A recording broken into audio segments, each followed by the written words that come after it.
Hola mis curiosos, sean todos bienvenidos a un nuevo video. La historia humana ha estado llena de fraudes y mentiras, gente que aseguraba cosas irreales. La mayoría lo hizo para ganar dinero a costa de engañar a los incautos. Número 10. En el año 1869, unos obreros estaban cavando un pozo en una granja de Nueva York y desenterraron a un gigante de piedra de 3 metros de largo y con forma de hombre. ¿De dónde había salido algo así? Muchos creyeron tener la respuesta. Era un gigante de la Biblia, era obvio, convertido en piedra hace miles de años. La noticia corrió por todo el país y miles de personas viajaron hasta aquí para verlo con sus propios ojos. El dueño de la granja obviamente cobraba la entrada y el dinero llovía. Científicos de diferentes partes del mundo viajaron hasta acá para estudiarlo, pero todo era un truco. Detrás de todo esto estaba un hombre llamado George Hall. Él no creía en la Biblia y se quería burlar de quienes la tomaban al pie de la letra, así que mandó a tallar a un gigante en un enorme bloque de piedra. Le echó ácido para envejecerlo y le hizo poros con agujas. Lo enterró en la granja de su primo y un año después le dijo al mundo lo que había descubierto. Pronto lo delataron las marcas del cincel, que todavía estaban frescas, y Hall tuvo que confesar. Todo era una completa mentira, pero a la gente no pareció importarle porque siguieron pagando por verlo. Hasta un famoso empresario de aquella época hizo una copia de este gigante falso y atrajo a multitudes todavía mayores. Por un tiempo, la gente creyó que habían encontrado la prueba de que los gigantes existieron, pero todo resultó ser un fraude. Número 9. En el año 1979, un laboratorio científico buscaba gente con poderes mentales, personas capaces de doblar metal con la mente o de ver el futuro, y dos jóvenes se presentaron y de hecho lograban hacer ese tipo de cosas. Pero ¿cómo lo hacían exactamente? El laboratorio era 100% real, de hecho costó $500,000. Científicos de verdad estudiaban lo paranormal y llegaron dos adolescentes con un talento asombroso. Doblaban cucharas, movían objetos y adivinaban lo imposible. Los científicos estaban maravillados. Contaron a la prensa que por fin tenían pruebas de lo paranormal, pero los chicos no tenían ningún poder, eran magos, puros trucos de magia. Todo lo había planeado un ilusionista famoso, James Randi. Randi despreciaba a quienes fingían poderes mentales, así que envió a los dos jóvenes a colarse en el laboratorio para demostrar algo incómodo, que hasta los científicos pueden ser engañados si no saben de magia. Durante años nadie sospechó, hasta que en 1983 Randi decidió acabar con el juego, convocó a la prensa y lo confesó todo. Los dos supuestos psíquicos que tenían superpoderes, de hecho, eran magos suyos. Los había enviado a propósito para poner a prueba al laboratorio, y el laboratorio había caído. Dos adolescentes con trucos de feria habían engañado a la ciencia entera, y lo más increíble es que algunos de estos científicos se negaban a creer que los habían timado. Maldita basura.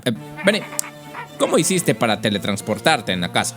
¿Qué clase de magia negra es esa? Número 8. En los años 60 aparecieron unas piedras extrañas en Perú. Estaban grabadas con escenas fuera de lo común. Humanos cazando dinosaurios, médicos haciendo trasplantes de corazón, hombres mirando al cielo con telescopios. ¿Y si eran la demostración de una civilización antigua más avanzada que la nuestra? Bueno, eso fue lo que muchos creyeron. Un médico peruano quedó obsesionado con ellas, reunió miles y las expuso en su propio museo. Para él eran la prueba de que el hombre convivió con los dinosaurios millones de años atrás. Escritores de todo el mundo hablaban sobre ellas y se volvieron una completa sensación. Si eran reales, había que reescribir la historia entera de la humanidad, y habían miles y miles de piedras. ¿Quién podría falsificar tantas?, repetían los creyentes. Pero había algo raro en ellas. Los dinosaurios de las piedras, por ejemplo, no se parecían a los reales, se parecían a los dibujos de los libros y las revistas de la época, con errores y todo. Entonces la policía comenzó a buscar su origen y dieron con un humilde campesino llamado Basilio Ushuaia. Él confesó la verdad, las tallaba él mismo con un taladro y hacía que se vieran más viejas horneándolas con estiércol de vaca. Copiaba las imágenes de cómics y libros, y al final todo era un completo fraude. Número 7. En el año 1912, un hombre dijo haber encontrado la prueba que faltaba, el eslabón perdido entre el mono y el ser humano. Durante años los científicos buscaban lo mismo, unos huesos que demostraran de dónde venía el hombre, algo que fuera mitad simio y mitad humano, y en un pozo de grava en Inglaterra apareció la prueba. Lo encontró Charles Dawson, un aficionado a la arqueología, un cráneo con forma humana y con una mandíbula parecida a la de un simio, justo lo que todos estaban esperando. Inglaterra estalló de orgullo. Por fin tenían al primer inglés, al ancestro de la humanidad. Los mejores expertos lo estudiaron y hasta le pusieron un nombre científico en latín, y durante 41 años nadie dudó. Los libros de ciencia lo daban por hecho, pero en 1953 unas pruebas nuevas revelaron algo increíble. El cráneo era de un humano común, pero la mandíbula era de un orangután. Alguien solo las había unido, había limado los dientes para que parecieran humanos y manchado tallados los huesos para que parecieran antiquísimos. Todo se trataba de un simple montaje. Décadas más tarde, la ciencia señaló al culpable, el propio Dawson. Durante 41 años, la historia del origen del hombre se había apoyado en un completo fraude. Número 6. En Filipinas, algunas personas aseguran algo asombroso, que pueden operarte sin bisturí, solo con las manos. Abren el cuerpo, sacan el tumor y lo cierran sin dejar ningún tipo de cicatriz. De hecho, miles de personas todavía creen que esto es posible. Todo empezó en los años 40. Unos curanderos, entre comillas, decían tener un don divino. Podían meter las manos en tu cuerpo sin cortar y sin causar ningún tipo de dolor. Sacaban el tejido enfermo, con sangre y todo, y en segundos la piel quedaba intacta. La fama de ellos se regó por todo el mundo. Miles de extranjeros viajaron hasta allá. Muchos eran enfermos graves que no tenían cura y no tenían esperanza, y gastaban los ahorros de toda su vida por un milagro. Pero no había ningún milagro. Era un simple truco de magia. Los curanderos escondían sangre falsa y trozos de animal en la mano, y fingían abrir la piel y te mostraban tripas de pollo, diciendo que salían de tu cuerpo. Médicos y magos lo comprobaron una y otra vez. Nunca hubo una sola operación real. Lo más grave no era el dinero, era que muchos enfermos abandonaban su tratamiento de verdad y ya no volvían a casa. La prueba de que todo era un fraude fue cuando el curandero más famoso se enfermó de verdad. Tuvo que irse a un hospital y dejar que lo operara un cirujano de verdad. Patrañas. Benny, ¿por qué me estás viendo fijamente?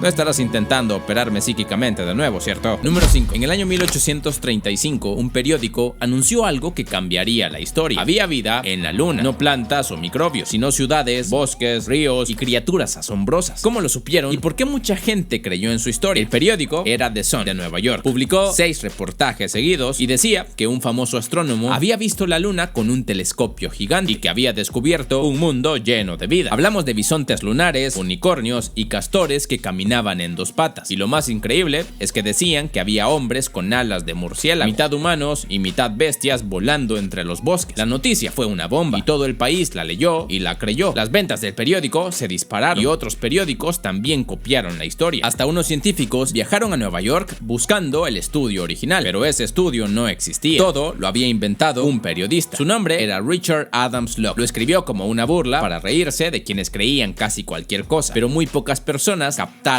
la broma. Y semanas después, el diario tuvo que confesar toda la verdad. En la luna no había nada. Todo había sido una completa mentira. Número 4. En el año 1975, una familia se mudó a una casa en Nueva York y a los pocos días salieron huyendo aterrorizados. ¿Pero qué los espantó de esa manera? Ellos dijeron que la casa estaba embrujada. Voces en la oscuridad, puertas que se movían solas, una fuerza maligna que no los dejaba dormir. Aguantaron apenas 28 días y abandonaron todo. Su historia tenía un ingrediente perfecto. En esa misma casa había ocurrido una tragedia terrible apenas un año antes. La leyenda estaba servida. Un escritor convirtió su relato en un libro y lo tituló Una historia real. Vendió millones de copias en todo el mundo. Luego llegó la película y se convirtió en un éxito enorme. Amityville se volvió la casa embrujada más famosa del planeta. Pero había un problema. Nada de eso se podía comprobar. Y entonces, un abogado ligado al caso confesó todo. Dijo que la historia se la habían inventado mientras estaban borrachos para vender libros y ganar dinero. La familia, en cambio, juraba que todo era verdad. De hecho, hasta les hicieron una prueba en un detector de mentiras y la pasaron. Pero nunca hubo una sola prueba de que lo que decían era cierto. Solo la palabra de la familia. La casa nunca dio señales de estar embrujada. Y hasta el día de ahora, muchos dicen que fue un completo fraude. Número 3. En el año 1957, la televisión británica mostró algo increíble. Existían árboles que daban espaguetis. Sí,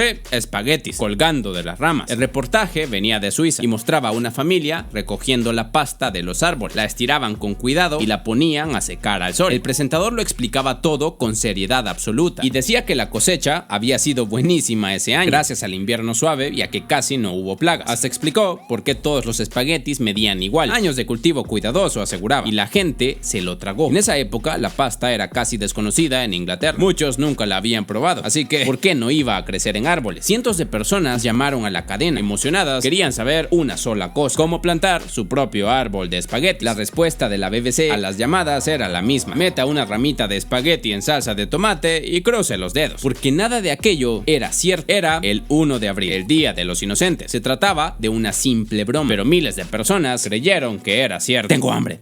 Benny, ¿a dónde vas con esos espaguetis y esa pala? ¿Qué estás tramando? Número 2. En el año 1848, dos jovencitas dijeron que podían hablar con los muertos. Un espíritu, supuestamente, les respondía con golpes en la pared. Pero había un truco que pocos notaban. Vivían en una granja en un pueblo de Nueva York. Una noche empezaron a oírse golpes extraños en su cuarto. Las hermanas dijeron que era un fantasma y que podía responder preguntas. Un golpe para el sí y 2 golpes para el no. Y su madre les creyó. Los vecinos también. Pronto, medio pueblo hacía fila para escuchar al espíritu. Una hermana mayor vio que había un gran negocio en esto y las llevó de ciudad en ciudad cobrando entrada. La gente pagaba por hablar con sus muertos y así nació una nueva creencia: el espiritismo, la habilidad humana de hablar con los espíritus. En poco tiempo tenían millones de seguidores en todo el mundo, pero las niñas escondían un secreto: los golpes no venían de ningún fantasma, los hacían ellas mismas crujiendo los huesos de los dedos de sus pies y por eso nadie lo notaba. 40 años después, una de ellas lo confesó en un teatro lleno y lo demostró en vivo frente a todos, pero ya era demasiado tarde. El espiritismo era demasiado grande y millones siguieron creyendo. Las hermanas murieron pobres pocos años después. Mientras tanto, la creencia de que los humanos podemos hablar con los muertos se siguió expandiendo hasta convertirse en una industria millonaria. Número 1. En el año 2004, un científico le dijo al mundo que había clonado seres humanos. O bueno, casi. Dijo haber creado los primeros embriones humanos clonados y que de ellos saldría la cura para casi cualquier enfermedad, para la parálisis, para la diabetes y para otros males que no tienen cura. Su nombre es Juan Woo-soo, un veterinario surcoreano al que nadie conocía. Su país entero cayó rendido a sus pies. Salía en la televisión, los niños leían libros sobre él. Corea del Sur imprimió un sello postal en su honor para que te des una idea. En ese sello, un enfermo se levantaba de su silla de ruedas y volvía a caminar. Esa era la promesa y millones de personas le creyeron. Pero para clonar hacía falta algo: muchos óvulos humanos. Y ahí empezó lo turbio. Consiguió más de 2000 presionando a sus propias empleadas y comprando otros de forma ilegal. Todo para un experimento que ni siquiera era real, porque un compañero de su laboratorio lo delató y la investigación destapó toda la verdad. Las células nunca existieron, los datos estaban inventados y las fotos estaban trucadas. Todo era una completa mentira. Un tribunal terminó por condenarlo y aquella cura milagrosa que prometió al mundo sigue sin existir. Ahora cuéntame, ¿cuál de estos fraudes te pareció el más loco de todos? Hablemos un poco en los comentarios.